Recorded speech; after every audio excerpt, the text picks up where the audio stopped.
everybody, welcome back. So today just going to complete another couple of little jobs. So we didn't get around to fitting the Power Commander in the last video, so I'm going to get that on ready for the dyno session.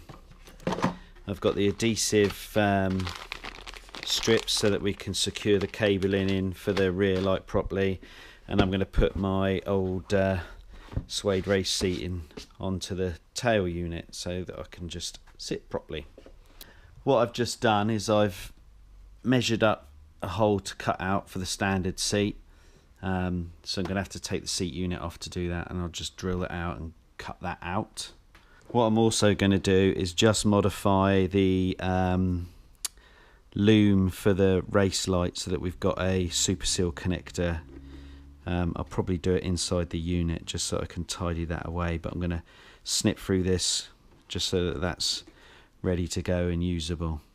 Okay, what I'm going to do then, I'm just going to pop the seat unit off, cut this cable back, and we'll be good to go. Let's do that then.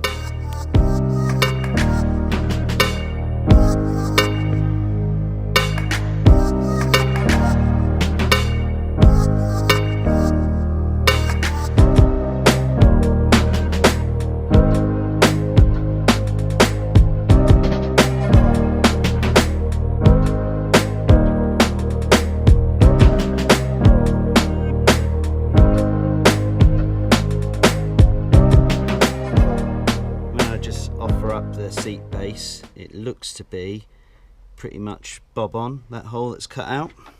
All I have to do now from the seat unit is just work out where the holes for the 4 studs in the seats need to go. So I'm just going to do that and then measure that out roughly and then drill them.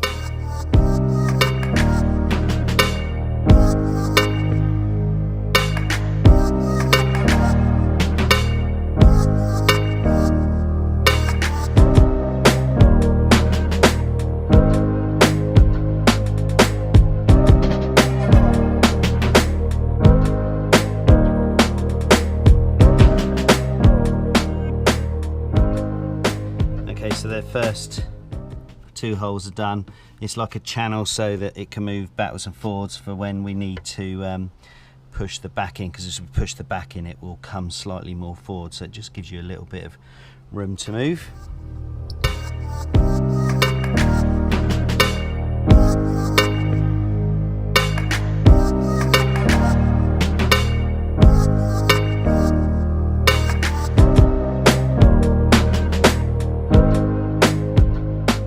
Holes are all lined up so that we can get it in. So what I'm going to do now is just chuck on a couple of nuts and tighten the seat base down.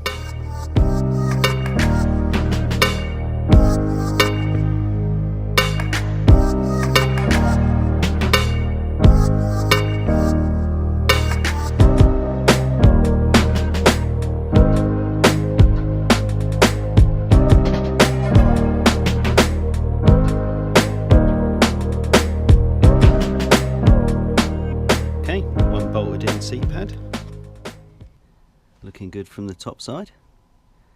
So I'm just going to stick that back on the bike now before we do the electrical bit. So seat pad is on, makes the seat unit look complete. It's an old one but it's comfortable, and being made of suede it's nice for moving around on.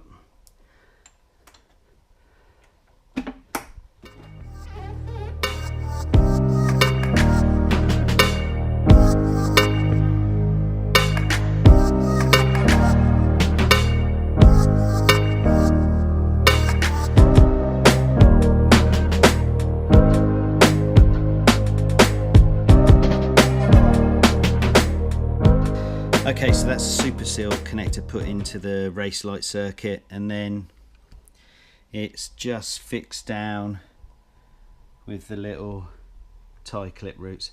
I had to go a slightly different route rather than down the side because I took a little bit too much cable out. Okay, so seat unit.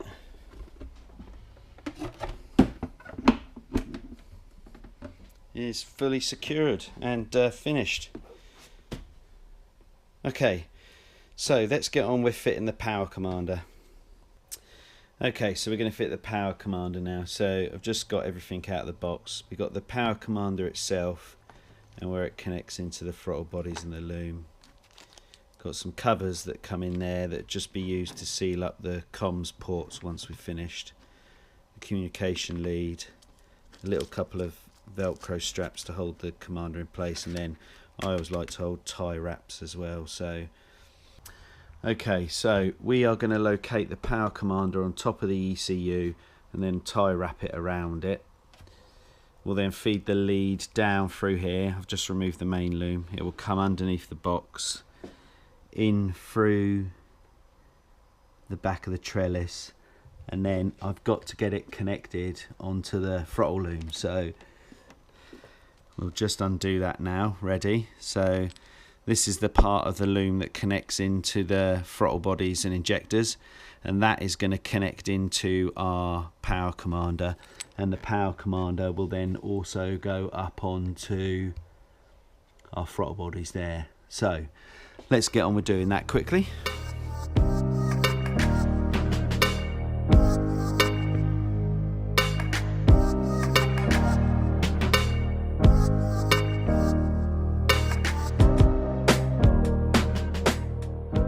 Okay, so Power Commander's just up there. I'm going to tie wrap that in a second. We've got to connect the earth lead, which I'm going to do on the same place as where the ECU goes. So I'm going to remove this 10mm nut and then just connect the earth lead in there. Cable comes down. I've held it back in here so it's away from the HT lead so we don't get any problems with electrical interference. And now it's just ready to connect into the loom.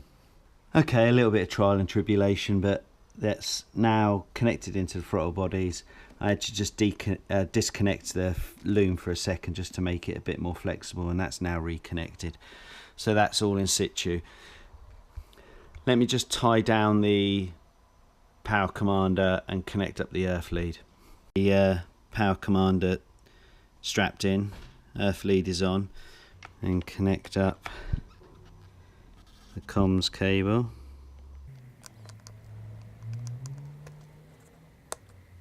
So once you've got a 9-volt battery on there, I had to take my pack off because it wasn't live. You should have a permanent power supply onto the Power Commander. That means we should now be able to communicate with it, and you can see we've got 0 on the throttle, 0 fuel change. So should hopefully now be able to communicate with the sending map. Map sent successfully. Okay, and that's uploaded. So we've now got a base Ducati European model, Termini slip-ons, stock airfit or stock EEPROM setting in there, and it's just adjusted the fueling. So that will give us something for the dyno to work with when they first go in. Okay, so I'm just going to shut that off now.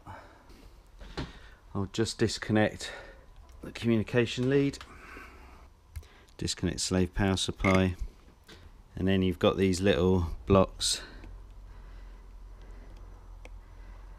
just so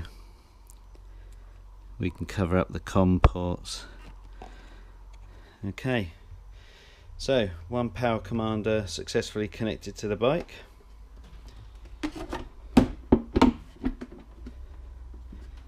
Good. Cabling's all nice and neatly put away. So what I'm going to do, just stick on the side fairing, and we are finished for this work today. Okay, so bike back together after having done a last couple of little jobs just before it hits the dyno. So seat unit is now finished with a seat pad on it. We fit the Power Commander that's underneath the seat unit, and all the fairings are back on, and it's running. Albeit that with the SP cams, idle is really lumpy at the moment and a bit erratic, so hopefully the dyno session will sort that out. We've got a Dynojet quick shifter coming, which is why I like using the Power Commanders, because I can directly wire that in, so that'll be done shortly as well. And we've entered the first race meeting, which will be at Cadwell Park on the 29th of April, so all ready to go hopefully for that meeting. So not bad. Okay, thanks for watching again. If you enjoyed this little video, chuck us a like. Any questions or comments, then feel free to ask them down below. And if you're not a subscriber, would really welcome you as a subscriber to the channel. Plenty more content to come. We've still got the dyno to do on this. Couple of little tedious jobs. Get the suspension set up ready for the first track outing, and then hopefully footage of it racing as well. Okay, once again, thanks for watching. See you in the next video. Cheers for now. Bye.